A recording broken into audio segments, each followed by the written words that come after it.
بسم الله አሰላሙ አለይኩም ወራህመቱላሂ ወበረካቱ ውድና የተከበራችሁ የዩቲዩብ ቻናል ተመልካቾቼ እንዴት ናችሁ? እኔ ወላሂ አልሐምዱሊላህ ደህና ነኝ። እናንተ እንዴት ናችሁ?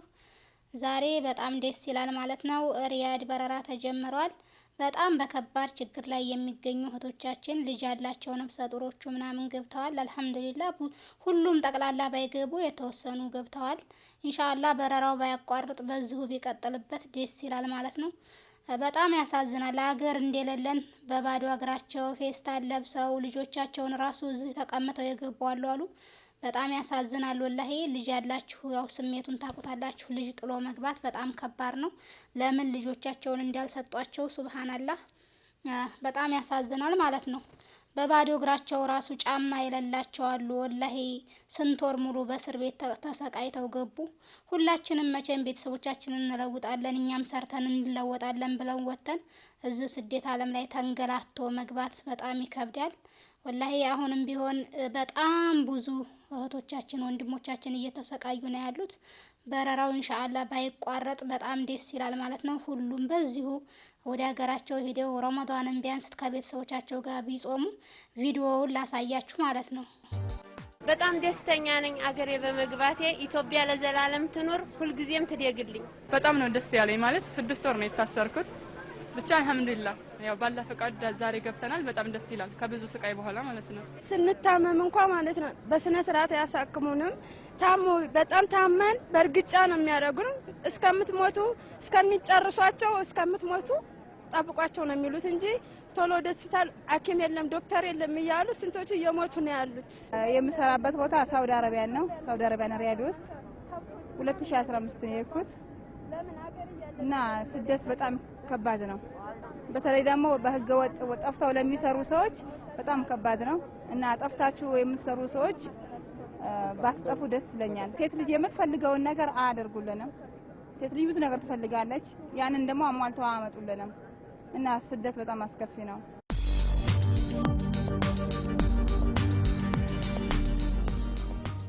የምንፈልገው ነገር ቢኖር ደግሞ ለቀሪዎቹ እንዲደርስላቸውና እንደኛ ሀገራቸው እንዲገቡ ብቻ ነው። ብዙ እህቶችና ወንድሞቻችን እየተሰቃዩብን ነው እስር ቤት ላይ። በቻለው አቅም ወደ ሀገራችን እንዲያስገባልን ነው የምንፈልገው።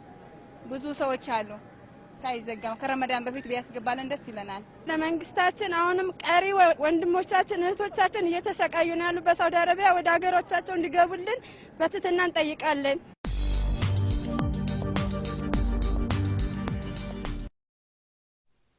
እንግዲህ ቪዲዮውን እንደሰማችሁት ነው። በጣም እንደተሰቃዩ እየተናገሩ ነው። በእርግጥ አመት ሙሉ እስር ቤት መታሰር ማለት በጣም ይከብዳል። ይህን ያህል ወራት ልጅ ይዘው ነፍሰ ጡሮቹ በጣም በከባድ ሁኔታ አሳልፈው ነው የሄዱት። አልሐምዱሊላህ እንግዲህ ለሀገራቸውም ተበቁ። እዛው ሀገራቸው ላይ ደግሞ ሰርተው የሚተዳደሩበትን አላህ መፍትሄውን ይፍጠርላቸው። ስደት በጣም ይከብዳል። ይኸው ተሰቃይተው ነው የሄዱት ማለት ነው። አገር እንደሌላቸው ሁሉም ሰው ቤተሰብ አለው፣ አገር አለው፣ እናት አባት አለው፣ መግቢያ አለው ማለት ነው።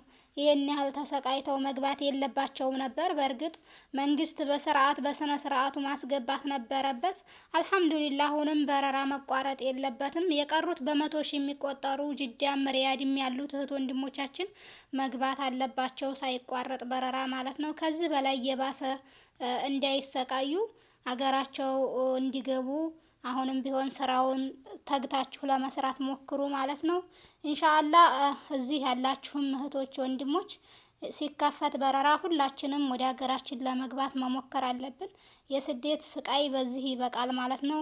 በእነዚህ በእህቶች በወንድሞቻችን መማር አለብን። እነሱ የተሰቃዩትን ስቃይ እኛ ደግሞ እንዳንሰቃይ በጊዜ ወደ ሀገራችን ለመግባት መሞከር አለብን ማለት ነው። ሁላችንም ሀገራቸው ላይ ሰርተው የሚለወጡበትን መንገድ መፍጠር ነው። ስደት በጣም ከባድ ነው። አሁንም ቢሆን በየመን ተመልሰው እንዳይመጡ እህቶቻችሁን ወንድሞቻችሁን መምከር አለባችሁ ማለት ነው። እዛው ሀገራቸው ላይ እንዳለም ሲናገሩ ነበር። ከነዚህ ውስጥም እንግዲህ ልጆቻቸውን ሁሉ ጥሎ የመጡ አሉ ተቀምጠው ማለት ነው። እና እነዚህ ልጆቻቸውን ጥሎ የመጡት ምንም አማራጭ ስለሌላቸው ማግኘት ስለማይችሉ እንዲህ ወደ ሀገር ውስጥ ገብተን ከዛ በኋላ ለልጆቻችን እናለቅሳለን በሚል እንደመጡ ነው የነገሩንና ከዚህ ጋር ተያይዞ በስፍራው የተገኙትን አምባሳደር ብርቱካን አያኑን ጠይቀን ነበረ፣ የውጭ ጉዳይ ሚኒስትር ዴኤታ ማለት ነው። እሳቸውን ስንጠይቅ በዚህ ጉዳይ ላይ ምንድነው ያሉት? በርካታ ችግሮች እንዳሉ እናውቃለን።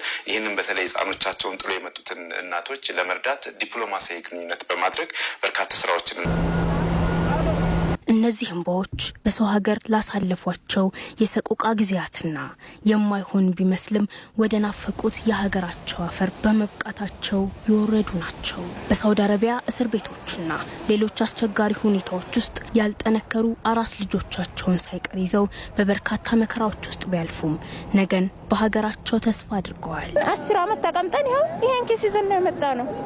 ያኔ ሀገራችን ብንሆን እንኳን ሻንጣ ይዘን ግን ስደት በእኛ ይብቃ ከላስ ለምን እንኳን በሀገራችን እንወጣለን ኢንሻአላህ። ነፍሳችንን ለማሳለፍ ወደ ቤተሰብም እንደዚሁ ብለን ነበር፣ ግን እንደጠበቅነው አይገኝም። ብቻ አልহামዱሊላህ በመጨረሻ ጊዜ ለሀገራችን በመብቃታችን በጣም ደስተኛ ነን። ካሁን በኋላ በቃ ባገኘሁት በአገሬ ለመኖር ነው ማስበው። ስደት የሚባል ነገር እመክራለሁ ለማንም ሁለተኛ በስ በማንም እንዲደርስ አልፈልግም። ዛሬ ነገ አሳካለሁ ስትይ ደግሞ ብዙ ሰዎች እንደዚህ ሳናሳካ አላማችን የሚያዙ ብዙ ሰዎች አሉ። እንደዚህ እስር ቤት ገብተን ደግሞ ልክ እንዳሁኑ 6 ወር 9 ወር እንደዚህ የምንቀመጥ ሰዎች አለን። ፈጣሪ ካለ ያው እዚሁ በሀገራችን ሰርተን መለወጥ እንፈልጋለን እና ፈጣሪ በዚህ በቃ ይበለን። ሁላችንም ደግሞ እዛ የቀሩትንም አሁን ሁሉም ወደዚህ እንዲመጡ ምኞቴ ነው። እንጃ ብቻ የሞቱ ልጆች አሉ ማቃቸው ያው ምግብም ደግሞ የሚበላ አይነት አለ። አሁን የተሻሻለልን እንጂ የሚበላ አይነት አልነበረም እና ያው ብቻ በሰላም እዚህ ለሀገሬ ስላበቃኝ ፈጣሪን አመሰግናለሁ። እስር ቤት 5 ወር ቁጭ ብያለሁ። ከዛ በላይ የተቀመጡ አሉ አመት 8 ወር ከዛ በላይ ሴት ልጅ ሆና እንደዛ በተቀመጠች ሴት ልጅ አለች እና ይሄ ደግሞ ለሴት ልጅ በጣም ከባድ ነው። ፖሊሶች ሾርጣዎች ይማታሉ። ለእርጉዝ ሴት አይሉም፣ ለወጣት አይሉም፣ ለሴት አይሉም እና ስንታመም እንኳን ሐኪም ቤት አይወስዱም። አመት 2 አመት 3 አመት የሚቀመጡ አሉ እዛ ማለት ነው። እነዛን ህዝቤ ስንት አለ ስንት ቀረ ብላችሁ ማጣራት አለባችሁ። እናንተ ካልጠየቃችሁ ማንም አይጠይቃቸው። ማንም ዜጋ አይቀርም። ዛሬ ቅድሚያ የተሰጣቸው ግን ህፃናት፣ ሴቶች በልብ ተስፋ እስካለ ብስራት ያዘለ ቀናለ አልሐምዱሊላህ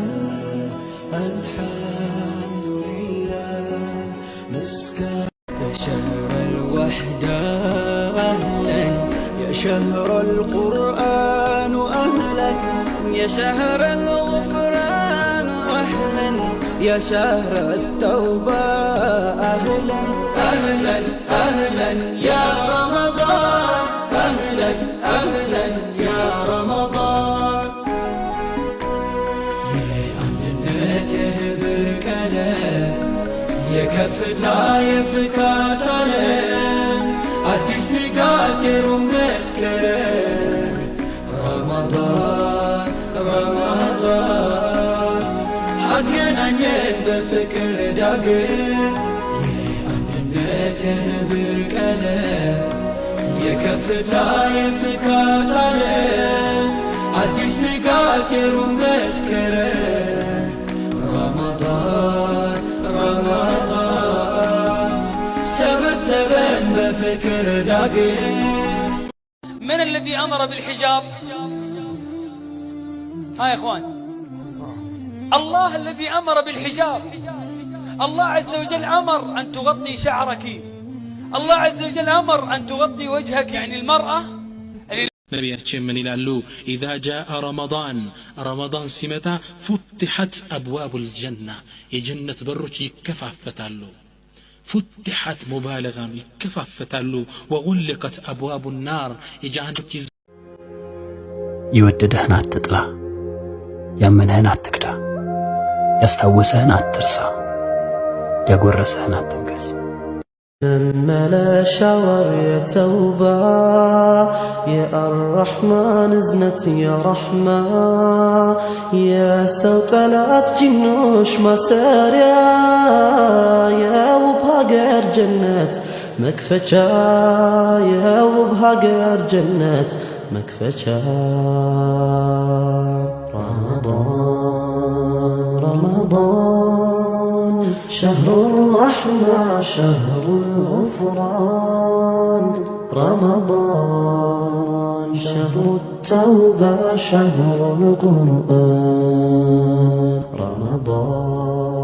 رمضان መጀመሪያ ልጆቼ ሆይ ይላል አንድ ሷሊህ እኔ እኮ ለእናንተ መልካም መዋል የጀመርኩት ሳትወለዱ ጀምሮ ነው አለ። እንዴት ባባ ሲሉት ምርጥ እናት መረጥኩላችሁ አለ። ለዚህ አንተ የምትመርጣት ሴት ለአንተ ሻህዋ እጅግ የተጋነነች ቆንጆ ምናምን አይደለም፣ እናት የምትሆን ወልዳ ማጥባት የምትወድ ልጆቿን በተርቢያ ለማሳደግ ዝግጁ ሆነች። እንዲህ ነው በቃ ለልጆች ማሰብ። አልሐምዱሊላህ ኸይረኛ ወር መጣ፣ እስኪ ራሳችንን መርምረን እንቅጣ። ከ11 ወር ወንጀል አዙሪት እንውጣ፣ አላህን እንፍራ ገሎ እንደሚቀጣ። የመጨረሻዋ ሂሳብ ቀን ሳትመጣ የመጨረሻዋ ሂሳብ ቀን ሳትመጣ ምን ወነጀልኩኝ በውሎ ባዳሬ አላህ የሚጠላው ምንድነው ችግሬ? ኮርቼ ላላመልጥ ካላ ፊት ዞሬ ከሱ ላይ ሰወር የደረት ሚስጥሬ እስኪ ማንነቴን ልገላልጠው ዛሬ